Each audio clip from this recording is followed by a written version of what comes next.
தேனி மாவட்டம் ஆண்டிப்பட்டியில் அமமுக பொதுச் செயலாளர் டிடிவி தினகரன் செய்தியாளர்களை சந்தித்து வருகிறார். அதனை நேரலையில் காணலாம்.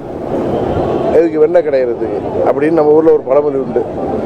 அதுபோல தங்கள் வீட்டு பிள்ளைக்கு இன்னும் வரனே அமையல, அதுக்குள்ளார பேர குழந்தைக்கு பேர் வைத்து சென்றானா மடசாமி அப்படின்னு சொல்லுவாங்க. அதுபோல இன்னொன்னு சொன்ன எங்க தஞ்சாவூர் பக்கம் காமெடியா சொல்லுவாங்க, நக்கலுக்கும் நையாண்டிக்கும் பேர் பெற்ற தஞ்சை மாவட்டத்திலிருந்து வந்தவனா அந்த பழமொழியை திருப்பி சொன்னேன். அடியேன்னு கூப்பிட ஆத்துக்காரியே இன்னும் வரல, அதுக்குள்ளார பிள்ளைக்கு பேர் வச்சுட்டு திரியிறானா கிருஷ்ணமூர்த்தின்னு எங்க ஊர்ல சொல்லுவாங்க. அது கிருஷ்ணமூர்த்தின்னு அந்த நபர் இல்ல, கிருஷ்ணசாமின்னு சொல்லலாம், கிருஷ்ணமூர்த்தின்னு சொல்லுவாங்க. அந்த கிருஷ்ணமூர்த்தி யார் என்பது எனக்கு தெரியும்னு உங்கள்கிட்ட சொன்ன அந்த வதந்தியை விதைக்கின்ற கிருஷ்ணமூர்த்தியும் அதை பரப்புகின்ற அவரது கைத்தடிகளும் யார் என்று சொன்ன எனக்கு தெரியும். அதனால அந்த வதந்திகளை எல்லாம் நம்ப வேண்டாம்னு சொன்னேன். ஆனா வதந்திகளை தகவல்கிற பேர்ல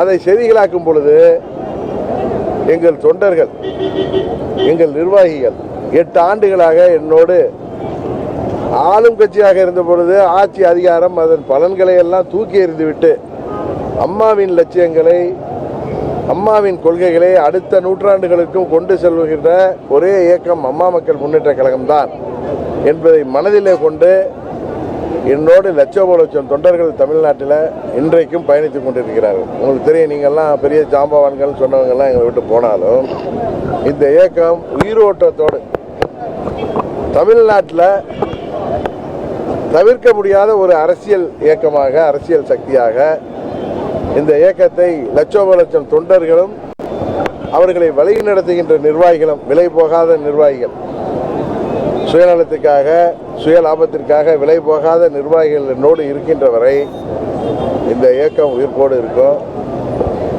இந்த தேர்தலில் அம்மா மக்கள் முன்னேற்ற கழகத்தை தவிர்த்து விட்டு யாராலும் வெற்றி பெற முடியாது என்பதை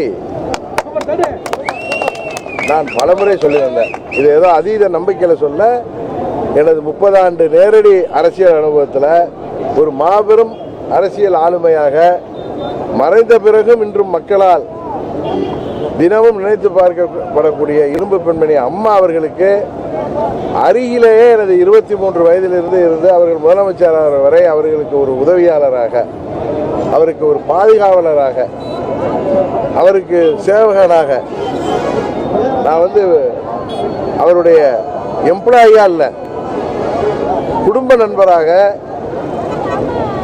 அது குடும்ப நண்பர் வீட்டு பையனாக அவருக்கு உறுதுணையாக இருந்தவன். சம்பளத்துக்கு இருந்தவன்ல, வருமானத்துக்காக இருந்தவன்ல. அன்றைக்கெல்லாம் அம்மா அவர்கள் புரட்சி தலைவர் மறைந்த பிறகு அம்மா அவர்களை தமிழ்நாட்டை விட்டு விரட்ட வேண்டும் என்ற சதி நடந்தது. அம்மா அவர்களுக்கு என்று சொல்லிக் கொள்கிற மாதிரி அவர்கள் உறவினர்கள் யாரும் அம்மா கூட இல்லை. அந்த காலகட்டத்தில் அவர்களுக்கு குடும்ப நண்பர்களாக பழகி இருந்த நாங்கள் அவருக்கு பாதுகாப்பாக இருந்தோம். அம்மா அவர்கள் முதலமைச்சராக வருவாரா என்பதெல்லாம் எங்களுக்கு தெரியாது. எங்களது குடும்ப நண்பர், எங்கள் மீது நம்பிக்கை வைத்திருப்பவர், அவருக்கு உறுதுணையாக இருக்க வேண்டும் என்று அவரோடு அன்று பிளே ஸ்டோர் மற்றும் ஆப் ஸ்டோரில் இருந்து பாலிமர் செயலியை QR கோடு மூலம் பதிவிறக்கம் செய்யுங்கள். செய்திகளை உடனுக்குடன் பெறுங்கள்.